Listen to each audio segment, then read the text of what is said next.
Padmashri award கொடுத்து இந்திய அரசு அவர்களை கௌரவித்தது என்றால், ஒரு பெண் நினைத்தால் ஒரு மாபெரும் சமூகத்தின் மாற்றத்தை உருவாக்க முடியும் என்று அந்த அம்மா இந்த உலகத்தில் நிரூபித்திருக்கிறார்கள். அந்த அம்மா ஒரு ஸ்டேட்மெண்ட் சொல்றாங்க, ஒரு பிள்ளை நம்ம பெற்றிருந்தோம்னு வைங்களேன், அது தான் பெற்றவங்களை மட்டும்தான் காப்பாற்றும். ஆனால் ஒரு ஆலமரம் நட்டோம்னா அது அந்த ஊருக்கே நிழல் தரும் என்றால், ஒரு பிள்ளையை விட ஒரு மரம் எவ்வளவோ உயர்ந்தது அப்படின்னு அவங்க சொல்லியிருக்கிறாங்க. இப்போ எந்த அளவுக்கு பெண்கள் இந்த மண்ணை நேசித்து இருக்கிறார்கள். இந்த பெண்ணுக்கும் இந்த இயற்கைக்கும் மரத்துக்கும் மரபுக்கும் தான் நெருங்கிய தொடர்பு இருக்கு. வாழ்க்கையில் ஒவ்வொரு விஷயத்தையும் நம்ம அப்படியே கடந்து போயிட்டே இருக்கிறோம். ஒரு மனிதன் எப்படி இருக்க வேண்டும் அப்படின்னு ஒரு ஆசிரியர்கிட்ட மாணவன் கேட்குறான். ஆசிரியர் சொல்றார், ஒரு மனிதன் கண்ணாடியை போல இருக்க வேண்டும். ஏன் கண்ணாடியை போல இருக்க வேண்டும்?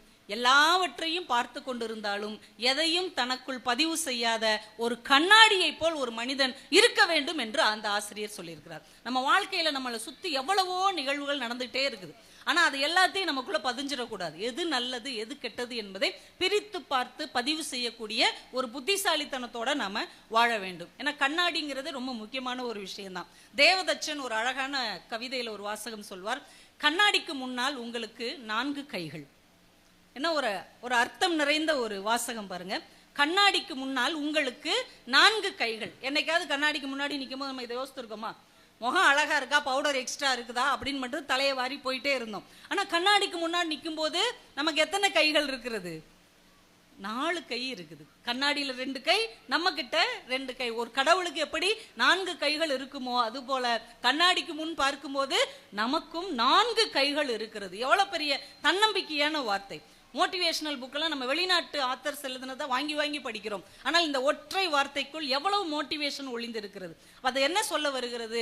உனக்கு நீயே தான் கைகுடுக்கிக் கொள்ள வேண்டும், உனக்கு நீயே தான் அரவணைத்துக் கொள்ள வேண்டும், உன்னை நீயே தான் தட்டி கொடுத்து கொள்ள வேண்டும். அதனால் தான் கண்ணாடிக்கு முன்னால் நிற்கும் போது உனக்கு 4 கைகள் என்று தேவதச்சன் நமக்கு அந்த கவிதை மூலமாக சொல்லுகிறார். அப்ப ஒரு சாதாரண விஷயம் நமக்கு எவ்வளவு விஷயங்களை கற்றுக் கொடுக்கிறது. கண்ணாடி நம்ம டெய்லி பார்க்கறது தான், ஆனா அது நமக்கு 3 பாடங்களை கற்றுக் கொடுத்திருக்கிறது. ஆனா என்னைக்காவது நம்ம அந்த கண்ணாடிக்கு முன்னாடி அதை உணர்ந்திருக்கிறோமா? முதல் பாடம் கண்ணாடி நமக்கு கற்றுக் கொடுக்கிற பாடம் என்ன தெரியுமா? நாம முன்னாடி நின்னோம்னா நம்ம குறைகளை அப்படியே சுட்டி காட்டும். கூட்டியும் காட்டாது, குறைச்சும் காட்டாது. என்ன குறையோ அதை அப்படியே காட்டும். இது மூலமா நமக்கு என்ன தெரியுது? நம்ம சொந்தக்காரங்கிட்டையோ நண்பர்கள்ட்டையோ ஒரு குறை இருந்தா உள்ளதை உள்ளபடியா சுட்டி காட்டணும். ஏற குறைய சொல்லி ஐயோ நீ இப்படி பண்ணிட்டு அவ்வளவுதான் உன் ஜோலியே முடிஞ்சு போச்சு அப்படிலாம் எக்ஸ்ட்ரா ஃபிட்டிங் போடாம, இதுதான் உன் குறை, இதை நீ சரி செஞ்சுக்கிட்டா நல்லது அப்படின்னு உள்ளதை உள்ளபடி மட்டுமே சுட்டி காட்ட வேண்டும் என்பது கண்ணாடி நமக்கு கற்றுக் கொடுக்கிற முதல் பாடம். 2வது பாடம் நமக்கு என்ன தெரியுமா?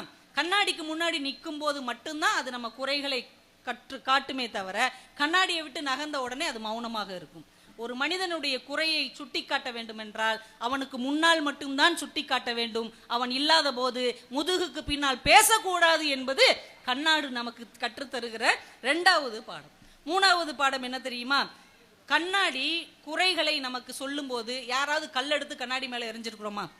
நீ எப்படி என் மூஞ்சை இப்படி காட்டலாம் அப்படின்னு கண்ணாடி மேல ஓங்கி ஒரு குத்தி இருக்கோமா? கோவப்பட்டிருக்கோமா? எரிச்சல் பட்டிருக்கோமா? அது மாதிரி தான் யாராவது நம்முடைய குறைகளை சொன்னால், இவன் தாண்டா சினிமாவில் வர்ற நம்பியார் மாதிரி முறைக்க கூடாது, எம்மன் ராஜத்தை பார்த்த மாதிரி பார்க்கக்கூடாது.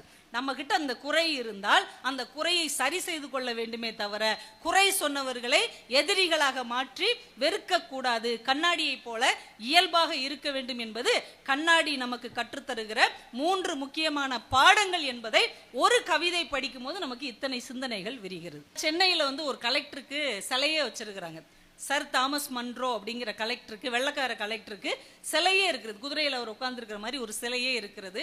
ஏன்னா அவர் ஆங்கில ஆட்சியை சேர்ந்த கலெக்டர் என்றாலும் கூட தருமபுரி சேலம் மாவட்டங்களில் அந்த பின்தங்கிய பகுதியில் வாழ்ந்த அந்த மக்களுடைய குறைகளை நேரில் கேட்டு அவங்களுடைய பிரச்சனைகளை பூரா நேரில் சென்று தீர்த்து வைத்தவர் என்பதால் அவர் மறைந்த பிறகு மக்களே காசு போட்டு செஞ்சு வச்ச ஒரு சிலை ஒரு கலெக்டருக்கு சென்னையில் சிலை இருக்கிறது என்றால் எந்த அளவுக்கு மக்கள் மனசுல, நம்ம மக்கள் மனசுல அவர் இடம்பெற்று இருக்கிறார் அப்படிங்கிறது ரொம்ப ஆச்சரியம்.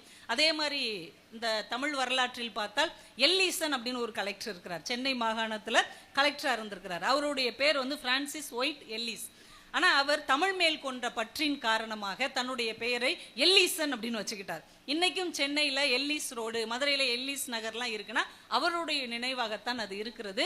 திருவள்ளுவரையும் திருக்குறளையும் அவர் ரொம்ப நேசிச்சிருக்கிறார். திருவள்ளுவருடைய உருவம் பொறித்த தங்க நாணயத்தை எல்லாம் அவர் வெளியிட்டிருக்கிறார். திருக்குறள் படித்த காரணத்தினால் ஊருணி நீர் நிறைந்தற்றே அப்படிங்கிற உணர்வோடு 27 கிணறுகளை அவர் சென்னையில வெட்டி அந்த மக்களுக்கு பயனாக கொடுத்து தமிழ்ல கல்வெட்டு செய்திருக்கிறார் என்றால், ஒரு ஆளுமையில் உள்ளவர்கள் மொழி பற்றும் அந்த மண்ணின் மேல் அந்த மக்கள் மேல் பாசம் கொண்டவர்களாகவும் இருந்தால் அவர்கள் காலத்தை தாண்டியும் மக்கள் நினைவில் நிற்பார்கள் என்கின்ற அந்த 2 கலெக்டரை போல நம்ம கலெக்டரும் இன்னைக்கு மக்கள் மனசுல நீங்காம இடம் பிடிச்சிருக்கிறார். அதுக்காகவே ரொம்ப மகிழ்ச்சி. இந்த புத்தகங்கள் ஏன் வாங்கணும், எதுக்கு படிக்கணும் அப்படிங்கிறதெல்லாம் முருகேஷ் சார் ரொம்ப அழகா சொன்னார். இந்த புத்தகம், ஒவ்வொரு புத்தகத்துக்கு பின்னாடியும் ஒரு மிக நீண்ட உழைப்பு இருக்கிறது, ஒரு மிக நீண்ட பயணம் இருக்கிறது. உதாரணமா நீரதிகாரம் புக்கை நீங்க எடுத்துட்டீங்கன்னா அவங்க வீட்டில் உட்காந்துக்கிட்டு சீரியல் பார்த்துக்கிட்டே நம்மள மாதிரி அவங்க புத்தகம் எழுதலை. அதுல பெண்ணிக்குக்கை பற்றி அவர்கள் ஆய்வு செய்வதற்கு இங்கிலாந்துக்கே போய் அவர் வாழ்ந்த இடங்களில் எல்லாம் தரவுகளை சேகரித்து அதையெல்லாம் ஒன்று திரட்டி முல்லை பெரியாறு அணை இருந்த இடத்துக்கெல்லாம் எப்போ ஒரு நூற்றாண்டுக்கு முன்னாடி நடந்த தகவல்களை திரட்டுவது எவ்வளோ கஷ்டம். இப்போ ஒரு வாரத்துக்கு முன்னாடி சனிக்கிழமை சாயங்காலம் உங்க வீட்டில் என்ன சாப்பிட்டீங்கன்னு கேட்டால் என்ன சொல்வீங்க? ஒருத்தர் இட்லி மீங்க, ஒருத்தங்க தோசை மீங்க, ஒருத்தர் சொல்லுவாங்க அன்னைக்கு நாங்கள் வீட்டிலே சாப்பிட ஹோட்டலுக்கு போயிட்டோம் மீங்க. ஒரு வாரத்துக்கு முன்னால் நம் வீட்டில் என்ன நடந்தது என்பதே நம்ம யாருக்கும் தெரியல. ஆனால் ஒரு நூற்றாண்டுக்கு முன்னால் இந்த மண்ணில் நடந்ததையும் அந்த வெளிநாட்டு மண்ணில் இருந்து கிடைத்த விஷயங்களையும் ஒன்று சேர்த்து 120 அத்தியாயத்துக்கு மேல அவங்க கடும் உழைப்பு தான் அந்த எழுத்துக்களாக நம்முடைய கையில் இன்றைக்கு தவழ்கிறது என்றால் அது பேனா மையில் அவங்களுடைய வியர்வை மை. ஒவ்வொரு எழுத்தாளருடைய எழுத்துக்கு பின்னாடும் ஒரு கடினமான உழைப்பு இருக்கிறது. நம்ம ஆனால் ரொம்ப அசால்ட்டாக அந்த புத்தகத்தை அப்படி பார்த்து கடந்து போய்கொண்டே இருக்கிறோம். ஒரு புத்தகத்தை நீங்கள் வாங்கும்போது ஒரு எழுத்தாளரை உங்கள் நேசத்துக்கு உரியவர்களாக, உங்கள் நெஞ்சத்துக்கு நெருக்கமானவர்களாக மாற்றுகிறீர்கள் என்கின்ற அர்த்தம். அதனால தயவு செஞ்சு இந்த விழாவுக்கு வந்திருக்கிறவங்க நல்ல புத்தகங்களை ஒரு 1000 ரூபாய்க்காவது நீங்க வாங்க வேண்டும் என்று ரொம்ப பணிவோட கேட்டுக்கிறேன். ஏன்னா விருதுநகர் மாவட்டத்துக்காரங்க எல்லாத்துலேயும் கணக்கா இருப்பீங்கன்னு தெரியும். அதனால ஒரு நிமிஷம் யோசிச்சு பாருங்க. குடும்பத்தோட சேர்ந்து ஏதாவது ஒரு ஞாயிற்றுக்கிழமை ஹோட்டல்ல சாப்பிட போனனாலே தாராளமா 2000 ரூபாய் 3000 ரூபாய் ஆயிடுது. குழந்தைகளுக்கு பிறந்த நாளைக்கு இன்னைக்கு ட்ரெஸ் எடுத்தா 3000 ரூபாய்க்கு குறைஞ்சி எந்த குழந்தையும் ட்ரெஸ் எடுப்பதே இல்லை. டூர் அப்படின்னு கிளம்பிட்டா 5000 ரூபாயில இருந்து 10000 ரூபாய் வரைக்கும் நமக்கு செலவாகுது. ஒரு வருஷத்துக்கு எவ்வளவோ தேவையில்லாத செலவுகளை செய்கிறோம். ஒரு 1000 ரூபாய்க்கு நம் குடும்பத்துக்கு தேவையான ஒரு நல்ல எண்ணங்களை சேமிக்கிற விஷயமாக இந்த புத்தகங்களை நீங்கள் கண்டிப்பாக வாங்க வேண்டும். அந்த எழுத்தாளரை நமக்கு நண்பர்களாக்கி கொள்ள வேண்டும். அவர் தலைமை உரை சொன்னார் பார்த்தீங்களா, எனக்கு பிடித்த தோழிகளையும் எனக்கு பிடித்த காதலிகளையும் எனக்கு கடைசி நேரத்தில் எனக்கு மேலாடையாக போர்த்துங்கள் அப்படின்னா பாருங்க. அதை வாழும் போதே நம்ம போர்த்திக்கலாம். யாரும் தடை சொல்ல போறா? நமக்கு பிடித்த எழுத்தாளருடைய புத்தகத்தை நம்ம நெஞ்சில் வைத்து படித்து படுத்து தூங்கினால் யாரும் தடை சொல்ல போவதில்லை. அதனால நெருக்கமான நண்பர்களாக இந்த புத்தகங்களை ஆக்கி கொள்ளுங்கள். ஏன்னா ஒவ்வொரு எழுத்தாளரும் அந்த எழுத்துக்கு பின்னால் எவ்வளவோ கடினமான பாதைகளை கடந்துதான் வந்திருக்கிறார்கள். உவமை கவிஞர் சுரதா அவங்க எல்லாருக்கும் தெரியும். எப்படி பாரதியை ரொம்ப பிடிச்சதுனால கனக சுப்புரத்தினம் பாரதிதாசன் தன் பெயரை மாற்றிக்கொண்டாரோ, அது மாதிரி பாரதிதாசனை ரொம்ப நேசித்த காரணத்தினாலேயே கனக சுப்புரத்தினத்தின் தாசன் அப்படின்னு சுரதா அப்படின்னு தன் பெயரை அவர் மாற்றிக்கிட்டார். அவருக்கு பாரதிதாசனை போய் பார்க்கணும்னு ரொம்ப ஆசை. அவர் எப்படியாவது